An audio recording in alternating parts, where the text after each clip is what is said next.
This episode is brought to you by LifeLock. It's tax season, and we're all a bit tired of numbers. But here's one you need to hear. $16.5 billion. That's how much the IRS flagged for possible identity fraud last year. Now here's a good number. 100 million. That's how many data points LifeLock monitors every second. If your identity is stolen, they'll fix it. Guaranteed. Save up to 40% your first year at LifeLock.com/podcast. Terms apply.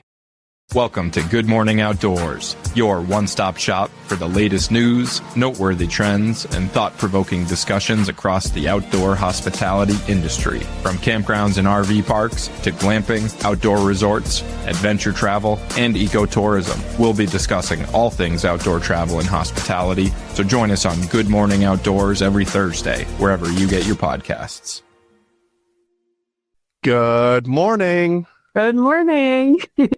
Welcome back to another week of Good Morning Outdoors. For people who are tuning in live and seeing us today, you may notice a new co-host. Matt is gone this week. He is at a conference, jealous with some amazing folks in the industry, a little bit of a more exclusive event, so to speak. And we're super excited to get him back next week, next Thursday, to talk about all of the great things that happened. But today we have an incredible special guest joining us, somebody that I have known for a while now, really since almost my start in this industry. Christine Taylor is joining us today. Christy, thank you so much for being here. Absolutely. I don't look like Matt. You think they know this? Maybe just slightly different. It's just a little. Yeah, Alex and I have known each other for a while. I've been in this industry for a while. I guess you're almost born in it. My parents bought their first campground when I was 9. That one was part of the Yogi franchise. So that was my very first job, was dressing up as Yogi Bear. Excellent. One of mine too. It's like a lot of people I know got their start there. I assume you did better than me because I got paid in rolls of quarters that I put in their arcades. So I'm assuming it was a little bit better for you. And my parents owned several campgrounds. And then we get to present day, and I went to law school, and I decided I wanted to be an attorney that focused on this. And I also, because I, definitely have so much free time, owned a campground with my mother in New York as well. That's part of the KOA franchise. Yeah, I was going to say you and your mom, who's a real estate agent in the industry, one of the most well-known. You guys both kind of cover both avenues from law to real estate, which two very important sides of the transaction in outdoor hospitality. You bought into the campground, and as you said, your mom's owned several. And then more recently, you actually ended up changing law firms in the industry as well. So a lot of big moves happening. Do you just want to tell us a little bit about Kohlberg Segala, where you ended up currently? So I left a regional law firm and I went to a national law firm. So we have about 500 attorneys now throughout the United States. And that was, that was frankly the main motivator for me moving, is I wanted to be able to help current clients in more of their locations and other people who approached me in states that I wasn't admitted in. Myself personally, I'm admitted in 5 states. That's a lot of continuing legal education. So I didn't want to have to do more of those. So I am lucky now to have joined what was a hospitality practice that was pretty large anyway. But now I get to specialize in my little sliver of the outdoor hospitality piece. Love that. Yeah, absolutely. And before we dive into today's news, which a lot of these stories I'm super excited to get your take on, Chrissy, because a lot of them are focused on areas where, or companies that you know well, from KOA to data covering the industry. You're somebody who likes to get into the nitty gritty details like me. So I think this is going to be a great one. But before we jump in, for anybody tuning in live, let us know where you're coming from. And if you have any comments, we do kind of have our resident lawyer in today, guest hosting. So if you have legal questions or things you're curious about, please let us know and drop a comment, and we'll be sure to answer them live on the broadcast. But the first story we're going to cover today comes courtesy in Woodall's, but it is covering the 2025 North American KOA report. This is something that has been released for years and years and years now. I don't even know when the first date they released this was, but this has really become a staple when it comes to talking about data in the industry. And there's some really great insights in this. I think kind of looking from COVID era moving forward, and really what's changing as far as the camping trends go. So Campgrounds of America put out this report and really talking about camping preferences by households and really trying to understand all of these new influx of campers that came in during the COVID-19 pandemic.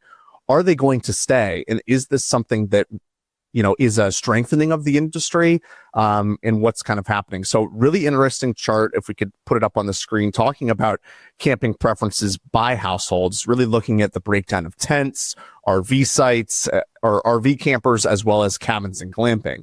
And, it's sort of, I thought, interesting, the number of expansion we've seen, particularly in tents and glamping, and sort of a little bit of a reduction in RV and RV travel, from this data, at least. Christine, is this something that you're seeing at your campground and something you see when talking with clients, or how do you feel about this data and how the trends are sort of shaping up here?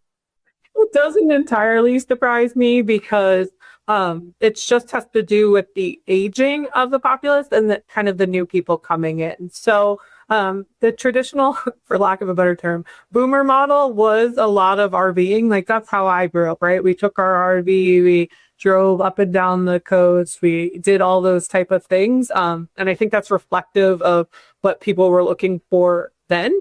I just think that camping has gone a little bit more experiential now, and that kind of glamping piece, whether solely glamping facility or glamping units on a campground, I think that's more appealing. Tent has always kind of been the gateway to camping, if you will. It's a low cost barrier of entry. So it doesn't surprise me that there's even growth in tents, because I find as more people wanted to test out camping, it was a good way to do that. I also find that millennials and some Gen Z, they're very into the getting back to nature type of piece of it. And I think that's kind of reflective of that too. Like, van life became a really big thing that was like unheard of when I was a child. So I think that kind of reflective of that trend as well. And let's be honest, RVs are very expensive. Right. They're very expensive. Like, if you get one of the super high end ones, they cost as much as a small house in parts of these countries. So that doesn't surprise me overall. And I think that in 2020, a lot of people bought campers. And if you look even on Facebook Marketplace now and you want to buy a used camper, there's like hundreds of them. So I don't think we're getting as many new RVers in as we had. We had a big old bump, and now people are kind of shifting again. Really great insights. I definitely can really relate to the experiential side of things as somebody myself. There's that like nostalgia feel with tent camping. I would be more of a tent camper personally over an RV or something like that for the same reasons you talked about. You combine it with things like fishing and hiking and all kinds of outdoor activities and amenities, and it makes a really unique experience for people to really do that. But what I also found interesting was with the rise of glamping that we see kind of through there, people do have some disposable income. But as you said, they're just not willing to put it all into another house or a second mortgage into an RV and have to do the maintenance and figure out, well, where am I going to store this? And if I only take it out a couple of trips a year, is it really worth it for me to have an RV? And I think we've seen RV rental services pop up, RV Share and Cruise America and all of those types of places have become more prevalent through those rental programs. But then also glamping, where people say, I'll pay for a couple of $100s a night to come in and spend on a really incredible weekend, instead of having the RV for the whole year and not knowing what to do with it. Well, it's a different appeal, right? Like your right. Camper isn't necessarily your every weekend camper.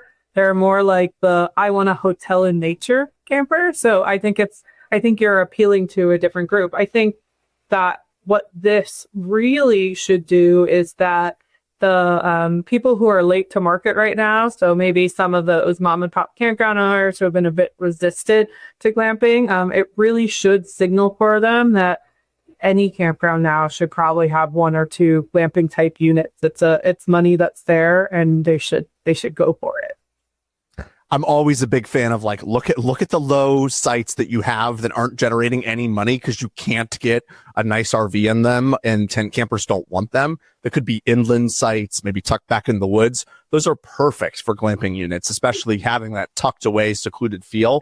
What RVers and tent campers don't want sometimes is what the glamping customer actually wants, which is really nice because you can kind of address your property and find those holes to come in and fill in, which I think is important. Yeah, absolutely. And you'd be surprised how quickly you can turn that worst site into your most profitable one by just plopping something on it. Exactly.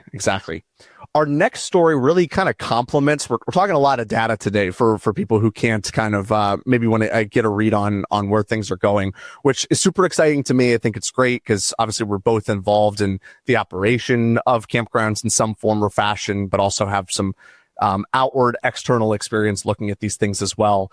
Go RVing in conjunction with RVIA also puts out some really great reporting. Obviously, Go RVing being the public consumer facing marketing arm of the RV industry. They put out what's called their RV owner demographic profile and really trying to look at the millennial and Gen Z owners and campers, as you touched on, Chrissy. Campers are becoming so diverse in this, information from Hispanic campers, African Americans, Asian, LGBTQ. It seems like, this is like 30% of all campers today, especially younger folks, like both of us, kind of under 40. It's becoming more diverse than ever, which I think is a really great sign. And they also highlighted young families are a lot of times the people that are buying into travel trailers or buying the fifth wheels and the things that, yes, cost more, but also provide extra space for these folks. I'll throw it your way and ask again, is this something that you're seeing at your campgrounds or how do you sort of take this data and what does this tell you about where the industry is going moving forward? Well, it tells me that camping is still something we can do even when the economy squeezes you. We owned a campground through the last recession. And what it did was kind of change people's travel plans. And even as we saw in the pandemic, I joked that camping was pandemic proof, but really what it is it's kind of recession stable because people who would fly somewhere are now driving closer in their locality. Or if they don't want to drive, maybe they go get a seasonal site because they save on that gas. It's changing how we do vacations. I fly really often. I often bring a child with me to my work conferences, and it is very expensive to fly now. And flying is kind of a crapshoot, and it's not great. And, hotels are still pretty expensive. And then these kind of things that we were paying to go to, whether it was an amusement park or something else, they're all kind of gone up in price. And you feel a bit nickeled and dimed. I find for a small family, if you go to a campground and all of their stuff is included in the price you paid per night, that's great. Like campgrounds have, activities or live music or water parks or all of these type of things. And the last appeal of a camper is it's your own dirt. Like I brought my 7-month-old with me to the Campground Solutions Summit West conference, and I wouldn't let her crawl on the ground because I don't know where my hotel room ground has been and how clean it is. But would I let my daughter crawl in my camper? Yes, because that's my dirt. I know how clean it is. So I think for families, especially if they were still a little hesitant about germs and whatnot as a result of the pandemic, like campers feel safe. It's my stuff. I know how clean this is. And when you have small kids, that takes one of those like mental things you have to think about away from you because I have their stuff in there. I know that it's clean. I think that's good. And then I think the last part is security. Campgrounds feel secure. I still see at our campground, people will be like, bye, child. And their kid just like rides their bike up and down the road. I mean, I find that people are now even hesitant to do that in their own neighborhoods. So I think camping still provides that safety to parents, whether it's false or not, who knows? But I think that's why camping is still so appealing to people who are having kids. I think the shift is that it's not so much Gen Z as it is older millennials is because we waited longer to have kids. So I think that that is part of the shift, is that we're older parents than our parents were. So I think that accounts for some of the disparity between younger millennials and older millennials. Yeah, it makes a ton of sense. And as you mentioned, even, younger families look for things like the activities and preferences and the kind of things around the campground too. To your point of it's about entertainment. As somebody who, I had my start at a Jellystone. You're obviously very familiar with both Jellystone and KOA. Both of those franchises provide all of those types of activities and amenities and things to just keep the family entertained, and where mom and dad can actually just get a little bit of a break. And I think that the things that not only occupy the campground itself, but the things that surround it in the community. What's the festival or the event or the attraction I can go take my kids at for the day? It's always been important, but I think especially today, it's more important than ever, especially this data highlighted a lot of technology being ways in which people are obviously finding information, from social media to your website to really doing the research prior to making that trip, to say, I don't want to get here and have my expectations be disappointing and not be what I thought I was going to get. And I think that research component, looking at the attractions, looking at what's going on, and you highlighting that as the park owner, has become incredibly important. Are you seeing similar? Yeah, absolutely. I think, even if you talk to people who specifically do the marketing for campground, that's the kind of data that they're now trying to drive. Like, you can find the local event, because it's just, if it's in the area, that's just kind of another add-on. I mean, for better or worse, we are now people who are used to being entertained all the time. We carry little computers around with us. I don't know how to sit and do nothing anymore. Camping at least provides a way for me to do something that isn't staring at a screen. But I also conversely think that technology and adapting it is also very important. We are now entering that there are now people who are adults who don't know a life before the internet, right? Like, that's where we're at. I joke that when we owned our first campground, when you sent a survey out to people, it was paper. Like, we had to shove them in envelopes and mail them out. Now someone can give me a 1-star from my campground. They can still physically be on my campground. I give you a 1-star review. So I think being adapted to technology is very important right now for campground owners, because that's what the camper is looking at now. That's what I do. I check everything out on an app or whatever. I want to know. I'm not stepping into anything blind anymore. I get to look at everything before I ever set foot on the property. On the KOA side as well, we've hit on glamping a little bit so far in this episode. We're going to touch a little bit about the Terramore Outdoor Resort, which is obviously a KOA-owned glamping brand. There was a story that recently came out with Landscape Architecture magazine, just talking about the construction of this. And obviously, neither one of us are architects to really get into that side of it. But I thought that especially bringing you on, and you deal a lot with glamping operators as well, in addition to campground folks. And obviously, you are a KOA franchisee as well.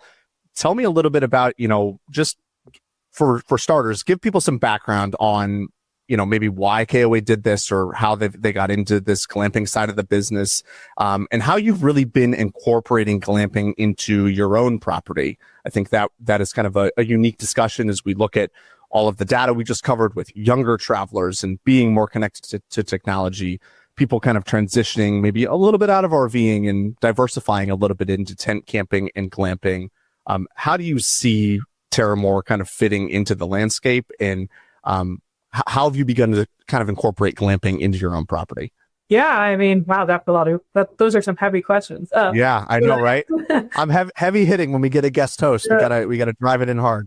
Well, I mean, I think so. KOA as a franchise, this is actually the third KOA that my family has, but they've had some internal initiatives that I'm not sure the general populace knows about, but they've been focused for a long time, even from the campgrounds, on inventive experiences and green experiences. And I think Terramore was kind of marrying those two ideas that were already in the franchise system into a unique property. So they spent a lot of time looking at what was environmentally friendly and bringing that into that property, that specific one that was flagged in that article.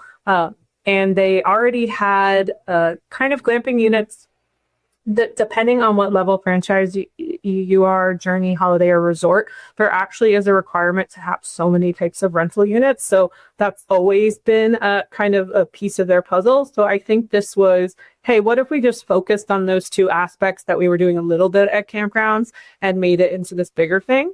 And I find that glamping kind of goes one or two ways right now. It either goes super nature, like we're going to plop it in, you're going to feel like you're alone in nature, all by yourself, get back to the woods.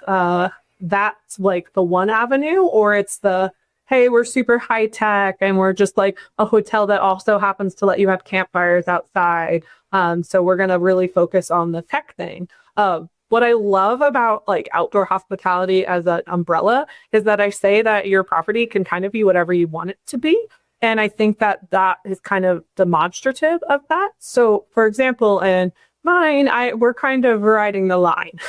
So we have full park Wi-Fi because people, travel and work all the time. I travel and work all the time. And then we also haven't filled every green space with a campsite. We've kept separation. We've kept trees, even though branches come down in the rain, because we want that nature piece. So we're slow growing and intentionally growing our rental and glamping side. The campground that we had a lot of the traditional rental, like renting a travel trailer or things like that. And we put in the 2 park model cabins last year with real furniture and bigger kitchens and things like that to try to appeal to that more higher end. The next thing we want to do is to focus more on that experiential side of glamping and the units that, whether, that's a dome or, something like that, something that the average person wouldn't have already had an experience staying in. We are trying to move away more from the traditional cabin on our property, only because I think it's been done. Every other campground we've had before, we had lots of cabins and they were rented and it did appeal to the same type of guest. But I think that you pull some of that younger crowd by making it, for lack of a better term, an Instagram moment. Having like, I'd have to say this cool, crazy looking, don't they look at this? And the best marketing and the freest marketing I can have is other people sharing that kind of thing organically. So that's kind of where we're moving, is to try to move towards those. And I think that you have to be adaptive to the market, and it's okay to try some things and see how it goes. And you can grab into the glamping market with different price entry points, like whether that's a canvas tent, I'd say that's on the lower end side of an economic lift, or there are some crazy high-tech spaceship looking park models now that are pretty awesome. So I think that's kind of what I'm reflecting on, is driving them there for an experience. Completely agree. And I love that within the glamping space, it's all become intentional, right? Where the goal sort of RV park past, if you were looking at constructing things, was how do we fit as many RV sites as possible into this given plot of land? And obviously making sure that you had all the utilities, the RVs that came into the property were able to fit.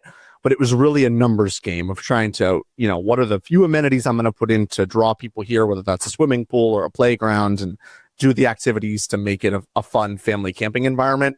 But it was really just, how do I pack the sites? Where with glamping, and even with the Terramore project, they took what I think was around 100 sites and brought it down to about 60, which it's more of an intentional feel of, okay, we're not going to need to fit as many units as possible. We're going to be able to charge more per night for these things. We're going to be able to make the accommodations stand out and really have that sense of place and be more experiential in nature. And I think that the intentionality element of it is something that I really love to see, because it means we're giving a better product as a camping industry into the market, rather than just worrying about how many RVs can I cram in my campground at any one time.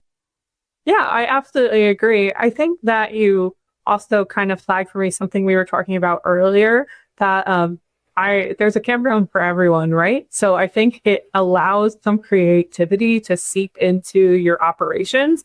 And you can kind of pick the clientele that you're looking for by the features and the property you've designed. So I think that's fun, that we don't have to be the same as, the campground 5 minutes down the road. For me, we can be different and both be profitable and just be pulling different clientele.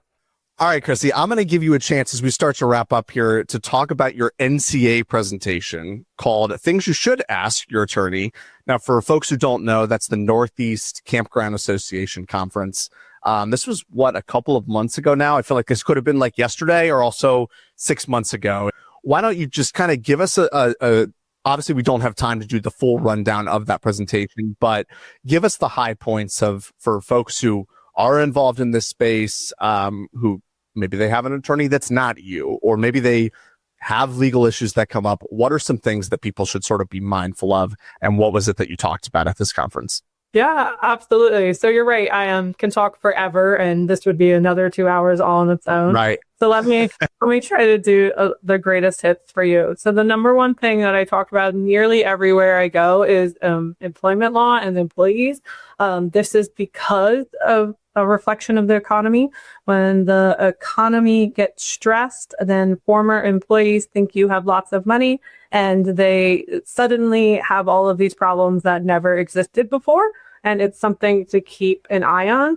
Campgrounds were specifically notoriously bad at doing employment things correctly. And it is still a transition to figuring out what do you mean I really have to pay them for that work? What do you mean I really have to do this? My two favorite hot button issues for that are volunteers for-profit businesses are federally illegal. You are making money and you are a for-profit business. You are not allowed to have volunteers ever. No exception.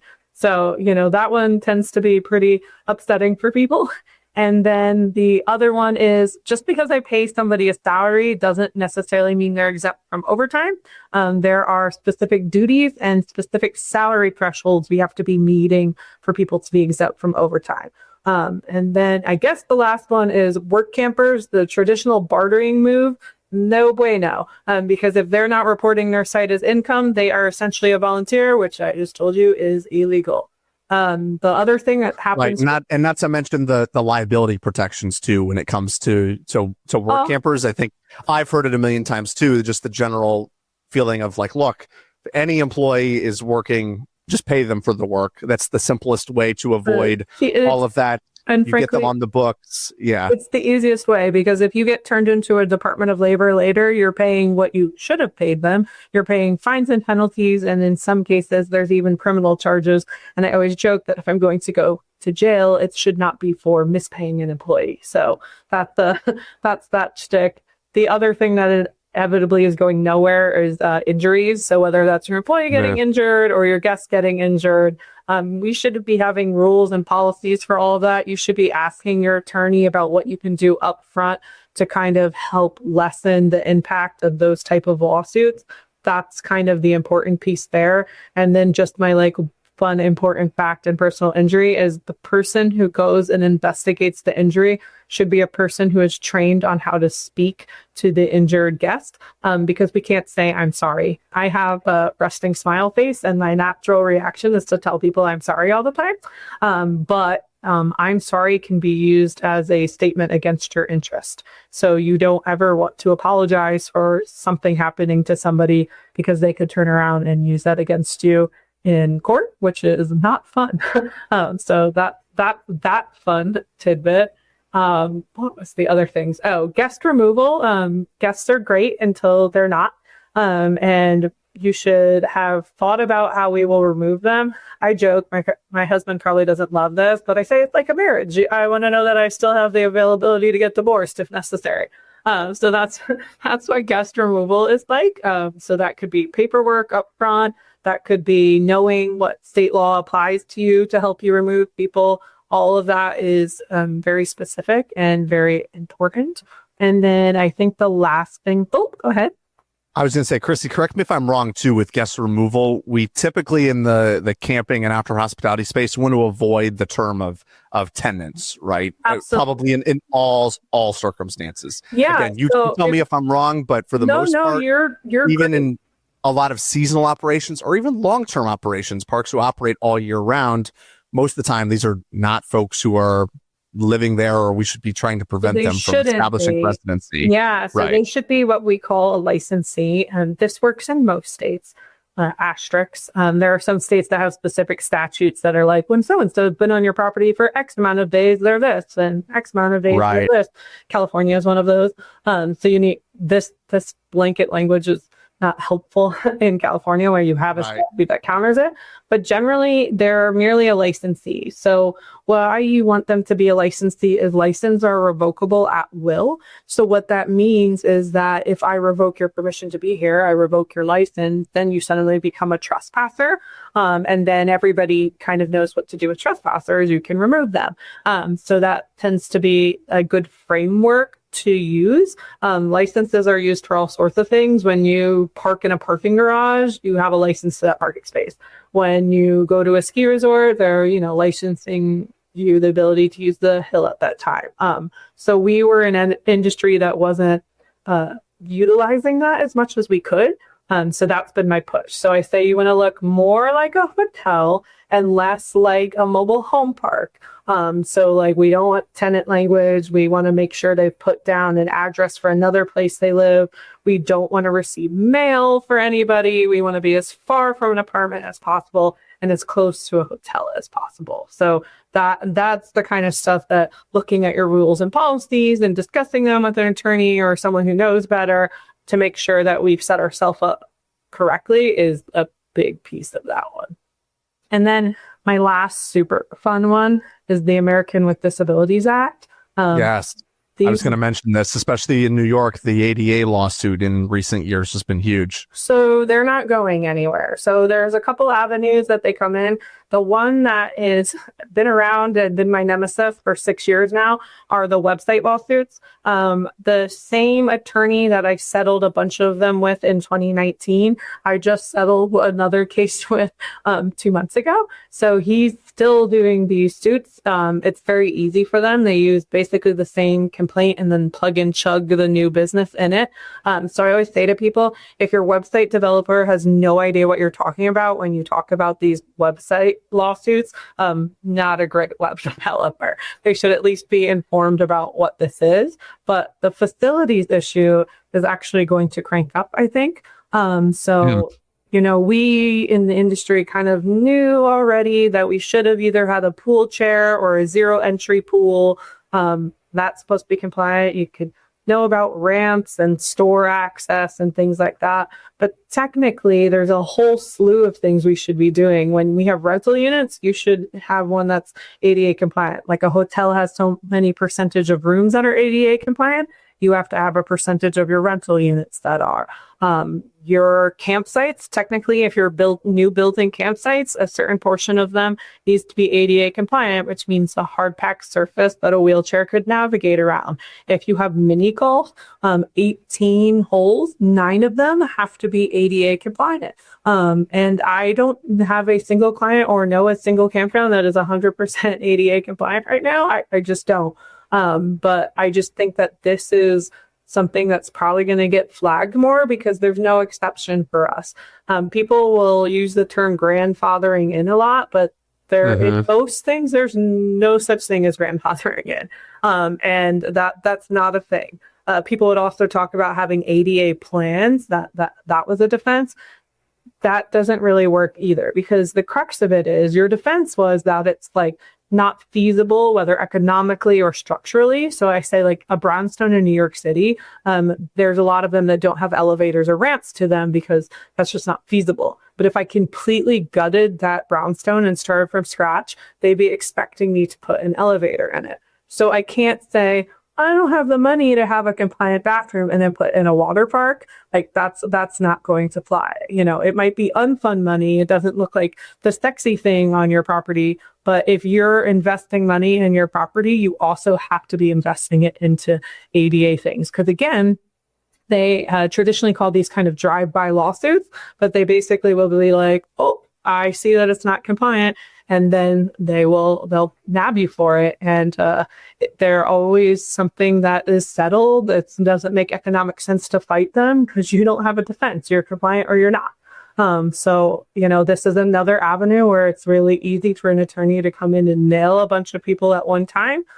So I want to flag that for people that if you're investing more money into your business, please also invest it into ADA compliance. Yeah, really great note. Definitely not a fun subject to talk about here to end today's show with the potential sort of lawsuits. And as you said, flagging issues for parks, but you're always a good word of wisdom for people. And you know it too on the back end. You operate properties. You've grown up in this space. You're very familiar with how campgrounds work. And that's, I think, why I love your legal take on it too, because you practice what you preach and you know what you're talking about in this space. Well, I try. That's for sure. Well, Christine, thank you so very much for joining us today and for filling in for Matt. I appreciate everybody for bearing with me being the one who had so many tech issues today, but I think we made it through it. This was a good run without Matt for this one. So, Christy, thank you again for joining us and really appreciate having you on. Absolutely. Thanks so much for having me. Bye. Thanks, everyone. We will see you back here next Thursday, live at 10 a.m. Eastern for another edition of Good Morning Outdoors. We'll have Matt back to talk all about his conference experience and recap another great week in news. Bye, everyone. See you soon.